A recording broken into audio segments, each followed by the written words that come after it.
Greetings, everyone. It's so nice to see you. Can you hear me okay?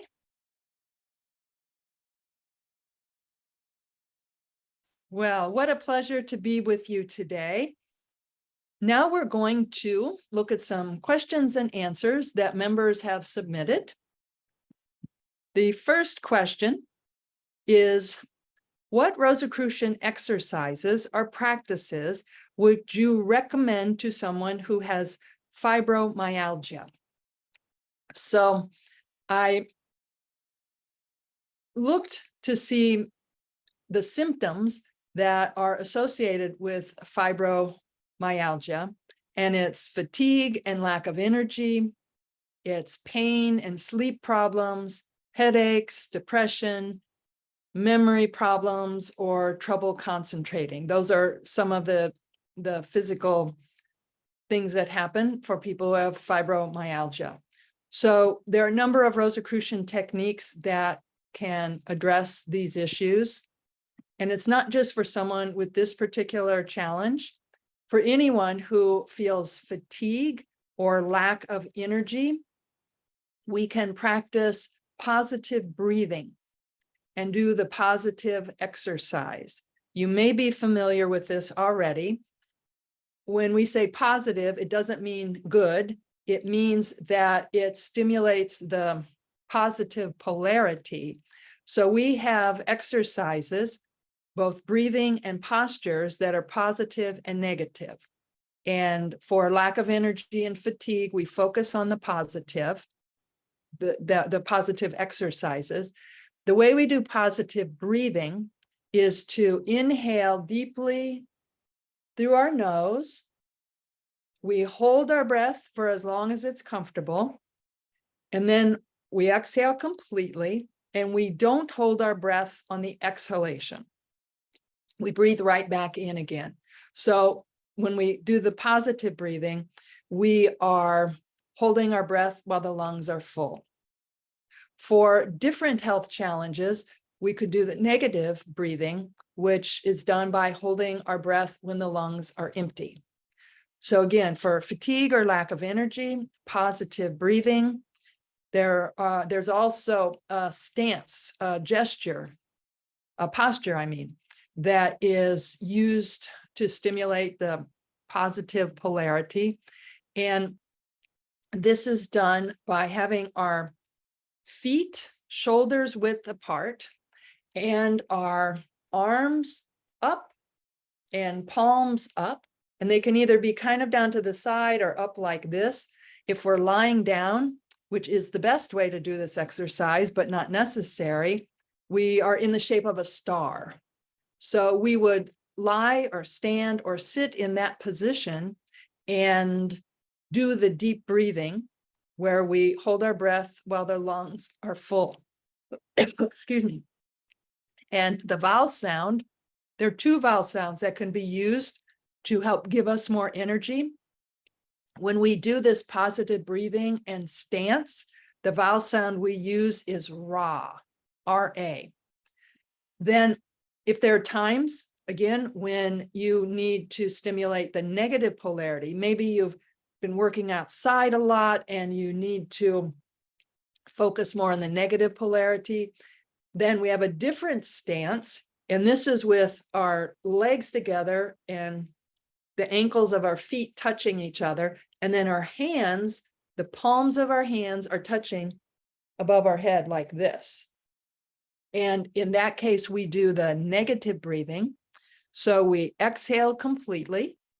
And while our breath is being held out, while our lungs are empty, we hold our breath. And then when we breathe in, we don't hold our breath again. So we're either holding our breath while the lungs are full, positive breathing, or we hold our breath while the lungs are empty, negative breathing. Another vowel sound that is especially effective for helping when we're really tired is the vowel sound tho, T-H-O. I have used this vowel sound in many instances. It's recommended to use this before strenuous activity. And it's also recommended to use after strenuous activity. And I've used it in both cases. I mentioned before that I used to be a long distance runner. And before a big race, there's a frater in San Jose, Frater Dave. He and I were running a really big race, a long race. And ahead of time, we stood kind of away from everyone else and we were intoning tho. And this helps to build up before very strenuous activity. So this particular race was a marathon. And by the time we were done running, we had done every vowel sound. We were making vowel sounds up. We were doing anything that we thought would help us get through the race. But tho in particular can be done ahead of time. Then for recuperating from strenuous activity, it's the same vowel sound. And interestingly, I was also with my friend Frater Dave. We climbed Half Dome at Yosemite. It's the most strenuous hike in America. And when I got back to the little cabins that we were staying in, I just fell back on the bed and thought, I'm not sure I'm ever going to be able to get up again. I thought I had killed myself by hiking. I have never been so exhausted. And Soror Karen Wark reminded me, she said, you need to do the vowel sound tho. It's not just for preparing, it's also for recuperation. And I am not exaggerating to say that by the time I had intoned tho the 7th time, I felt completely recuperated. I sat up. I knew I'd been on a strenuous hike, so it wasn't like nothing had happened, but I was not experiencing that bottoming out fatigue that I felt like I had used all of my energy. And by the 7th intonation of tho, I was able to get up. I was nice and perky, was able to walk around. So I can personally say that the vowel sound tho is very effective. So some of the other symptoms of myofibroalgia that I just mentioned are pain, sleep problems, headaches, and depression. And a vowel sound that's very effective for these issues. Again, pain, sleep problems, headaches, or depression is the vowel sound KE. It's spelled KHEI, and it's pronounced like K and E. So that's KE. It acts on the adrenal glands and causes a secretion of cortisone. And this helps to, relieve pain. It helps us to fall asleep. It is very calming. The monographs tell us that KE also promotes internalization and receptivity to mystical impressions. The monographs say it puts our soul in harmony with silence. So we're going to practice the vowel sound KE now. Please sit in whatever way is most comfortable for you. And you don't want your spine or your back rigid, but you want it straight so that all of our organs and psychic centers, like the liver right under the ribs, and that nothing's being squished. So relaxed and gently relaxed and straight. And have your feet slightly apart from each other and your hands in your lap. And if your eyes are not already closed, close your eyes and take a few deep neutral breaths. Neutral breath means you don't hold on the inhalation, you don't hold on the exhalation. So just deeply breathing in and out.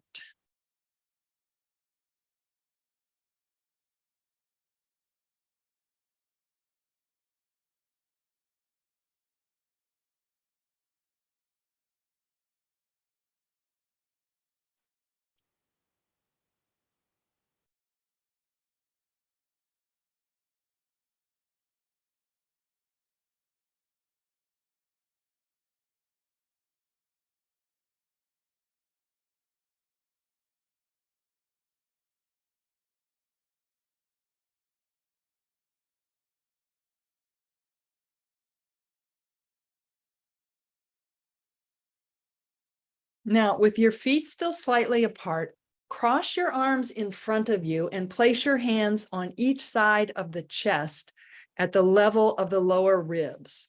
So you're giving yourself a hug around the ribs, around the lower ribs. So cross your arms. Can you see what I'm doing here? So you cross your arms and give yourself a hug like that. And make it firm but comfortable.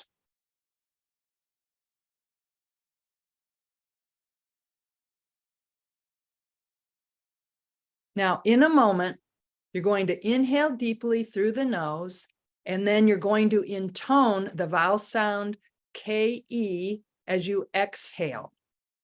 And while you do that, focus on the idea that it neutralizes the cause of any physical challenges you may have, or really any challenges. And if you aren't having a challenge right now, just open yourself to how tranquil you're going to feel as you do this. So again, arms crossed, hugging at the level of your lower ribs. Ready? Inhale through your nose.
Relax your arms.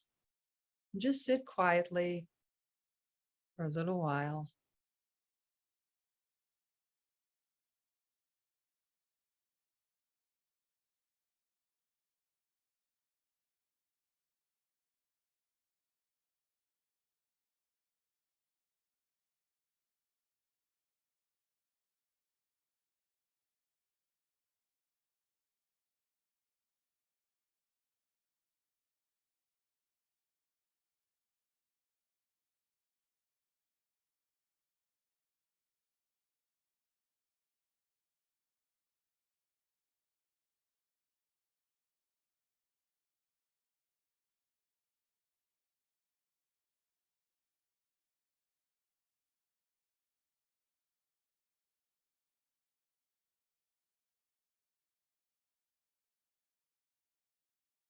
When you're ready, you can open your eyes. And again, just be aware of how you feel. You may have felt a warm feeling where your hands were placed on the lower ribs there. And that results from the stimulation produced in the adrenal glands and the area around it. For our psychic centers, KE stimulates the adrenal glands just above the kidneys. And so don't worry about it. If you feel warmth in that area, that's very natural. And if you are having a health challenge, you can practice this again 30 minutes later. So you'd practice it just like we did, and you can do it again 30 minutes later. You can use this for falling asleep, You can use it for overall pain relief. It's a very helpful vowel sound, KE. Now, something else that's part of the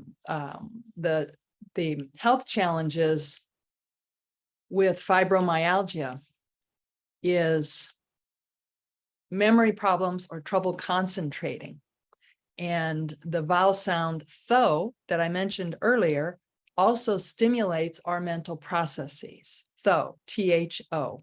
Here are some of the health challenges that tho is helpful with.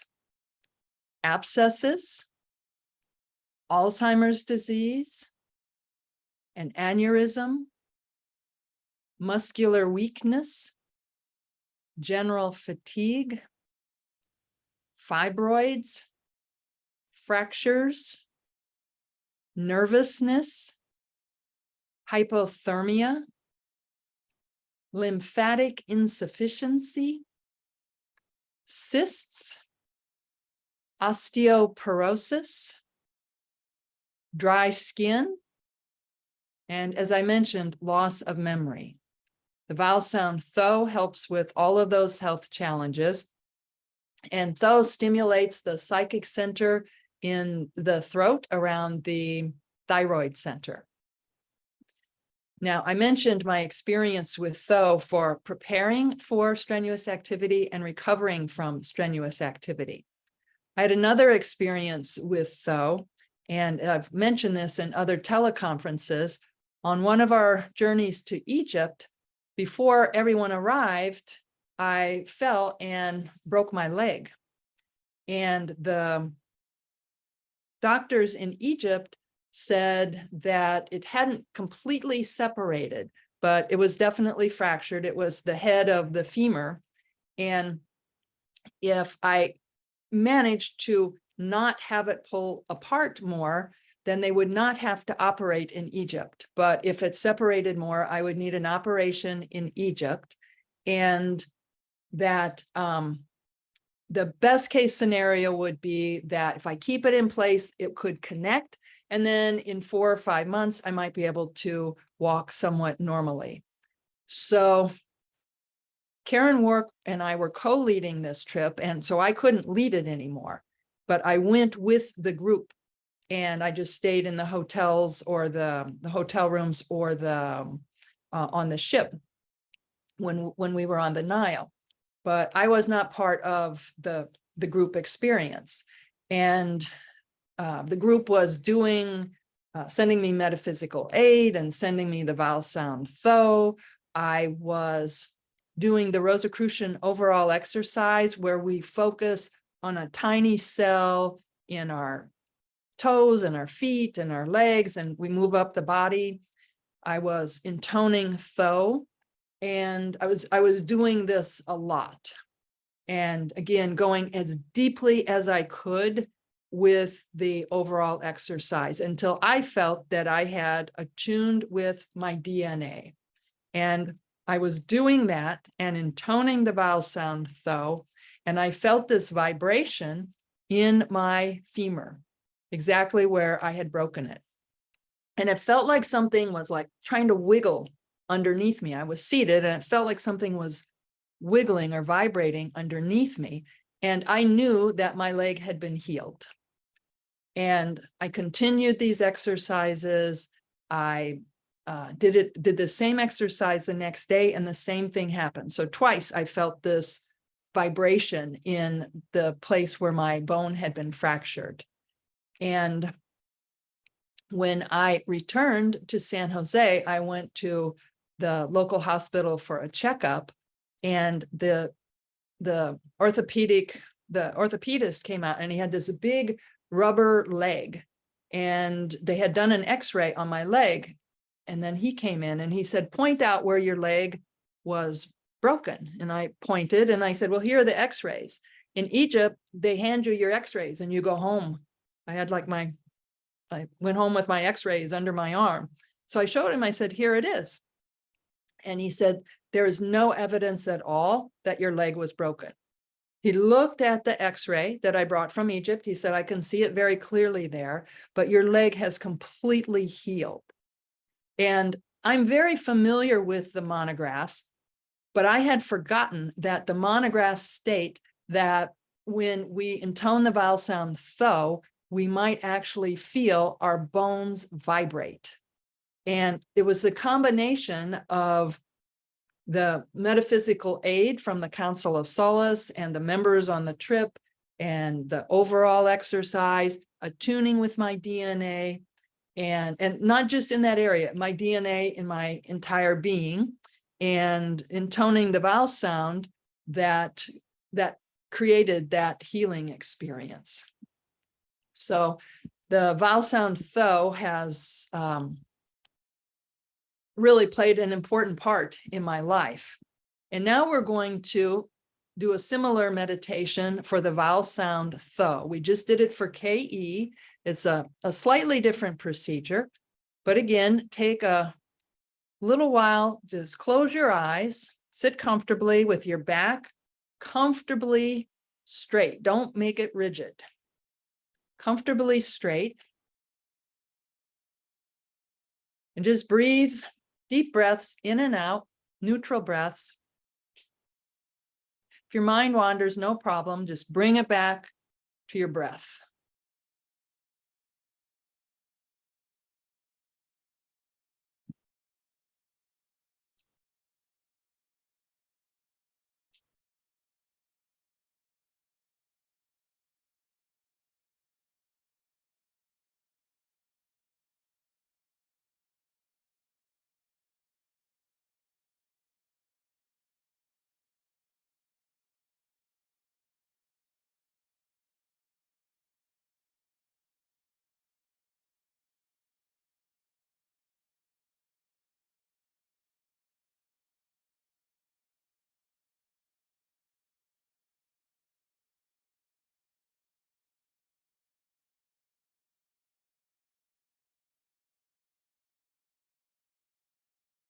Now again, place your feet next to each other, again with your ankles and the inside of your feet touching each other. So your feet are next to each other. Now you're going to place your right hand flat against the right side of the nape of your neck and your left hand against the left side of the nape of your neck, and make sure that your fingers touch in back.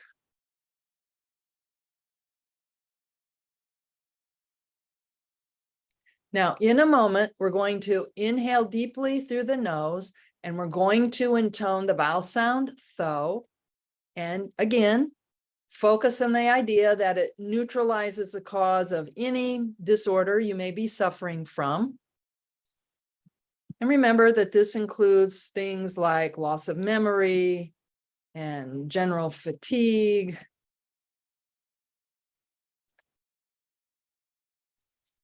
So we'll do this 7 times. Ready? Inhale.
Relax your arms.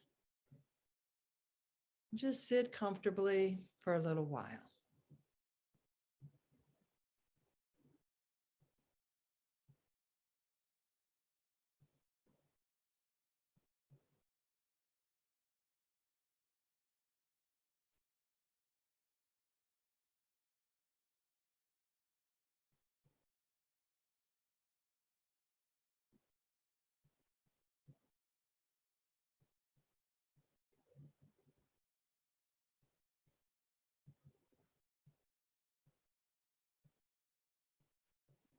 When you're ready, open your eyes.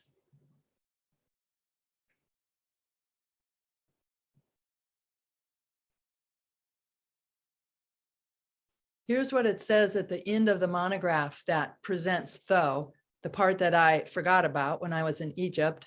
It is possible that after this experiment, you may have the feeling that your body, especially the bones of your skeleton and the muscles associated with it, vibrates with a special energy.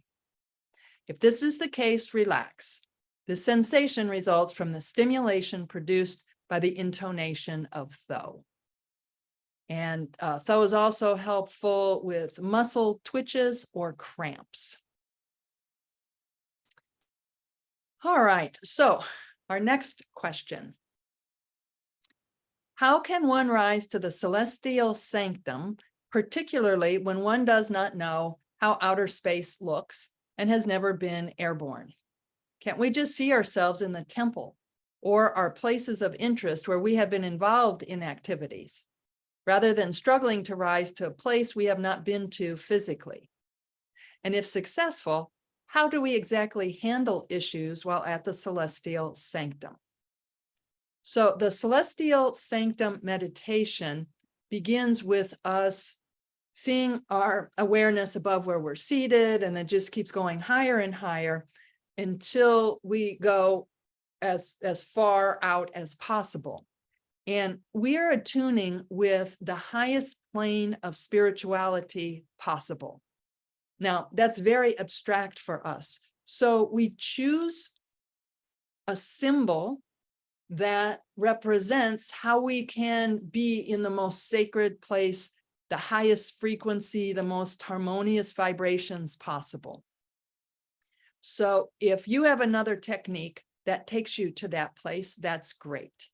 For many of us, though, we choose a place either from our experience or we create it in our minds, a place that just thinking of it fills our heart with joy. So we are raising our vibrations. So whatever technique works for you is great. Then the second part, and the main thing of this is we're going beyond our intellect. We're not thinking our way to the highest plane of spirituality. We're feeling our way. And many of our meditations focus on the heart. And this is the place that's associated with gratitude. When we're grateful for something, we are thinking of something that was good. We're not grateful typically for things that we don't want more of. So these are experiences we'd like to have again. This actually creates a condition in our heart. Gratitude changes our heart, which sends signals to the brain, and it changes our brain waves. So gratitude and focusing on the heart center affects the brain. The brain can affect the heart, and the heart affects the brain. And we've spoken about this before, that science has shown that there is a heart and there is a brain and a nervous system in our heart. When you look at the definition of a brain and a nervous system, it's the heart qualifies for that. And certainly in the Martinist tradition and the Rosicrucian tradition, we focus on the intelligence of the heart.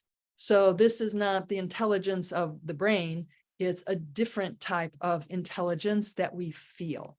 So attuning with the celestial sanctum is not an intellectual exercise. It is raising our hearts, using whatever symbols help us to get beyond the intellect. And then once you're there, you may find it helpful. Let's say if you have a petition, if you want help with something, it could be a health challenge, a relationship issue, a financial challenge. You can envision a loving, wise grandmother greeting you in your celestial sanctum, or a loving, wise grandfather, someone that you know really cares about you. It doesn't have to be your grandmother or grandfather. It's a symbol. And then you can just speak to that figure, and the figure will speak to you through your heart. So the next question, are there actions that will cut us off from the egregore of the order? If yes, how do we reconnect? So it seems helpful to refresh our memory of what the egregore of the order is. It's the energy of the Rosicrucian Order. And in April, one of our teleconferences was, I interviewed Imperator Claudio Mazzucco. And I really appreciate his definition of the egregore.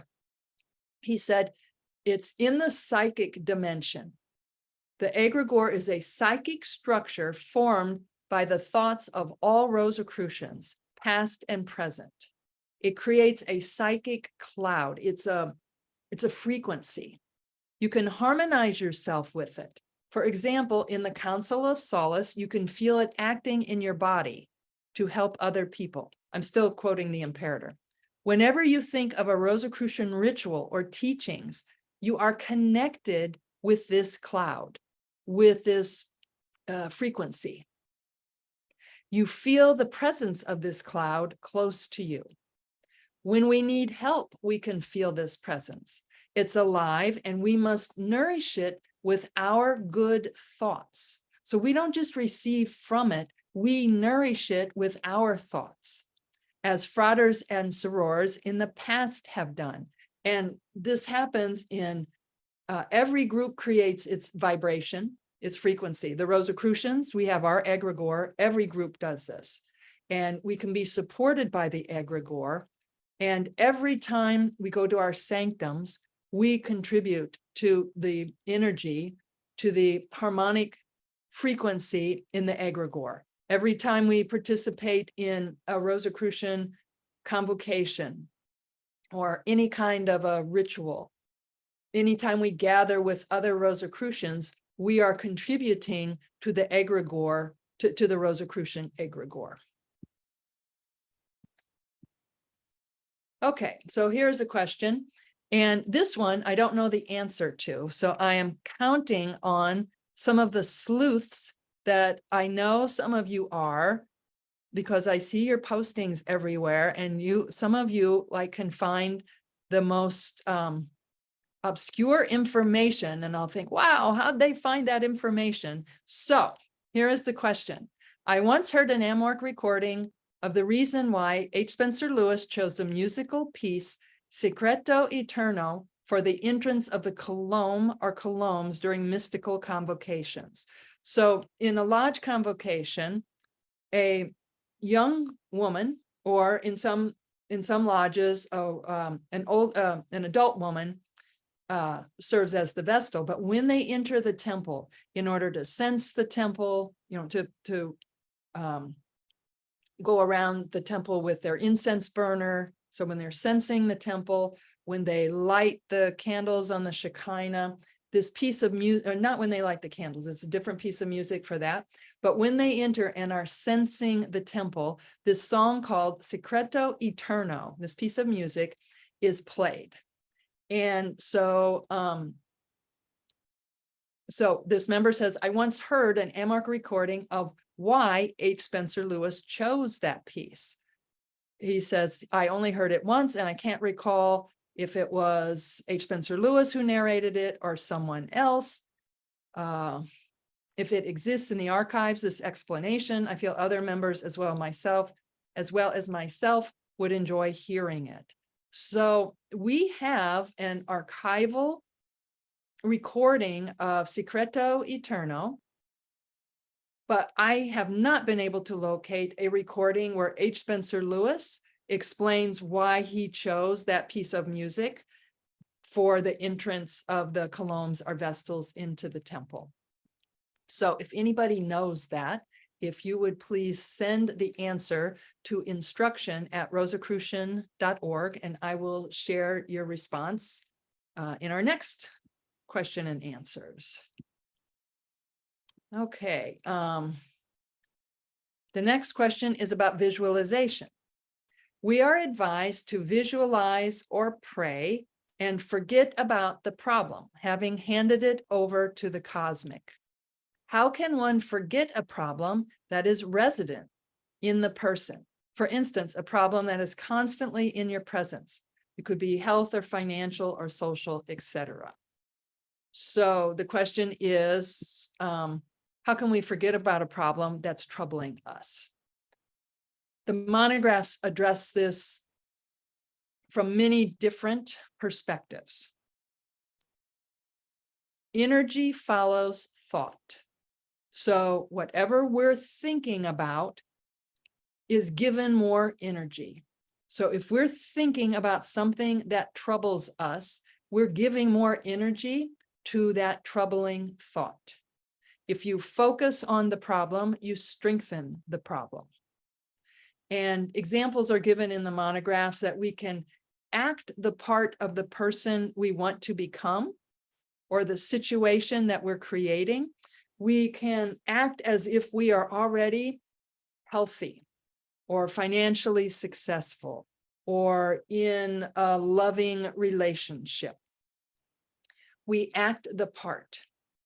Another important, and if it comes up like, wait a minute, you're not in a loving relationship, or what are you talking about? You don't have the finances. We're not sure how we're going to pay the rent next month. It's important that we acknowledge that we had the thought. Don't try to suppress the thought, or it will find more and really weird ways to come out. So if we have a health challenge, we can say to ourselves, like, let's say we're thinking, okay, yes, I can visualize myself healthy, but how about this, whatever that I'm dealing with? We can simply acknowledge, I hear you. I hear you, whatever voice is telling us, so that that part that is saying, wait a minute, what about me? I'm feeling threatened. I have a role here. The reason that I get all upset about things is because I want you to take care of my health or my financial challenge. So we just let that part speak to us so that it knows that it's heard. You know, in many traditions, this might be called the shadow side. And it's things that we're trying to push away. So we hear it, we acknowledge it, and then we focus on what we are creating, on what we want. And again, it can be that we act the part of the person we want to become. So we act the part. We act the part of a healthy person, of a prosperous person, of a person who knows that they are loved. We act the part. Another thing that's addressed in the monographs is that when we constantly ruminate over something, it's helpful to go out into nature. And Stanford University did a study probably 8 years ago now, where they compared the results of people who exercised in town, going for a walk in town versus going for a walk out in the forest. And the monographs tell us that trees and nature speak to our soul. And what the Stanford study found was that this part of our brain that is called the subgenual cortex that ruminates, it settles itself down when we're out in nature. Now, there's a purpose for ruminating. When we evolved, it helped, like, let's say if, a long time ago, we were almost eaten by a bear. So the bear is gone, but it's helpful to think, okay, I need to think about situations. I don't want to get in that situation again. So it is a survival mechanism that we ruminate so that we don't get ourselves in bare territory again. However, our minds will just go on forever if we are not able to settle the subgenual cortex. It's a part of our brain. So if we get going, and I'm sure all of us have done this about something, we just keep thinking about something. Take a walk out in the woods.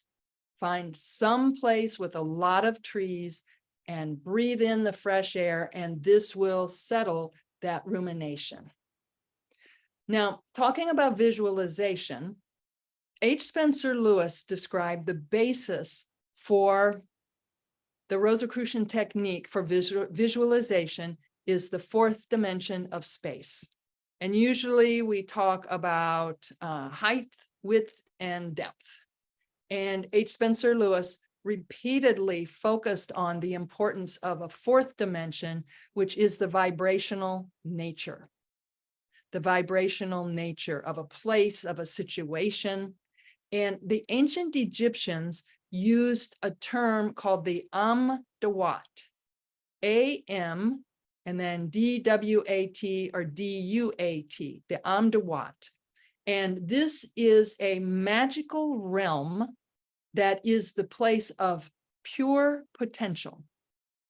Everything that exists in the Amdawat unmanifested. And it is our thoughts that activate those vibrations in the Amdawat into the material world. So everything that exists in the universe previously existed as potential in the Amdawat, and it's our thoughts. So this is what H. Spencer Lewis was talking about when he was saying, act the part, feel the emotions of what it's like to be prosperous, of what it feels like to love someone, what it feels like to be prosperous. We're changing the vibrational frequency with our thoughts. And this is a technique that's presented early in the monographs. First, we just observe what our thoughts are to see if they're helping us or not helping us. And then when we need to be in a good place before we visualize. We are powerfully visualizing all the time. And it can be for what is helpful to us or what is not helpful to us. And this gets back to the previous question about, focusing on our problems. Where we put our thoughts activates this potential in the Amdawat. And I keep pointing up because the ancient Egyptians, there was a sky goddess Nut, spelled N-U-T, Nut. And she's always depicted as having her arms forward and her feet touching earth and protecting all beings on earth. And when you looked at her, she had on a beautiful cape of stars. And her cape and her body of stars, the ancient Egyptians believed that on the other side of that was the Amdawat. We would look up and see the stars, and on the other side of that is this magical realm of the Amdawat. Okay, our last question is on meditation. What does it mean to commune with the master within, and how do we meditate in the face of mounting distractions like noise from neighbors or churches? And I had to laugh about the churches part. First of all, I'm sorry that someone lives by a noisy church, but I used to have noisy church neighbors. And not only were they noisy in their church, they felt it was helpful to put their speakers outside so everyone else could hear their beautiful service. So there are not, from my personal experience, I can say there are a number of things that we can do. And the first one, and I did this with my church neighbors, I sent them good thoughts. I thought they are so joyous, because it's hard if you're trying to sleep or you're trying to meditate or you're trying to do whatever, and someone else is very loud. But I was jubilant for them. I rejoiced in their happiness and them celebrating what was important to them. I also wore headphones. So if the sending good thoughts doesn't work, you can also wear headphones. You can go somewhere else. I had a park nearby, so I would go and meditate on those days, and it really became a nice ritual for me. Now, meditating in general, and how can we commune with the master within, and what is our master within? It's our inner voice. It's when we know what's true and right, when we hear it from the inside. We've all experienced it. It's the inner voice. And there are ways to go into the silence so that we can hear our inner voice. And it's typically when the autonomic nervous system becomes relaxed. And we've practiced many meditations and exercises to affect the autonomic nervous system, which, as you know, that's our system of involuntary functions, our digestion, our respiration, our circulation. We don't have to focus so that our blood circulates or that we take the next breath. So our systems, the involuntary system, is very reactive to threats. And the autonomic nervous system is looking to see, okay, I'm protecting this being. Do I need to fight? Do I need to flee? Or if I can't get away, do I need to freeze? So if the autonomic nervous system senses a threat, it will raise our blood pressure, our heart rate, our respiration, it'll dilate our eyes. So there are techniques that we can use to communicate to the autonomic nervous system that everything's okay, and that our heart rate can be harmonious and coherent. And then again, that sends messages to the brain, which changes the brain waves, which then affects the heart. So we can focus on our breath. We did that earlier. The most effective way that I have been able to stimulate the autonomic nervous system so that it's robust and healthy and calm is to breathe in through my nose and out through pursed lips. And then if your mind wanders, you just gently bring it back, and you can say to yourself, thinking. Like if your mind wanders, don't think about what you were thinking, but as you're bringing your mind back to your breath, just say thinking, you say it mentally, thinking. And we'll do this for just a couple of minutes. The effects start in just 2 minutes. That's the effects of this meditation on our autonomic nervous system. So we'll do this. I'll tell you when we've done it for 2 minutes. So inhale deeply through your nose and exhale through pursed lips. So your lips are pursed. You don't need to make any noise, but your exhalation will be slow and much longer than the inhalation. So in through the nose, out through your pursed lips. And when you go out, the first time, mentally say 1. On the second exhalation, say 2. Count up to 10. And then you would just start it all over again. So we'll do that now.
And when you're ready, you can gently open your eyes.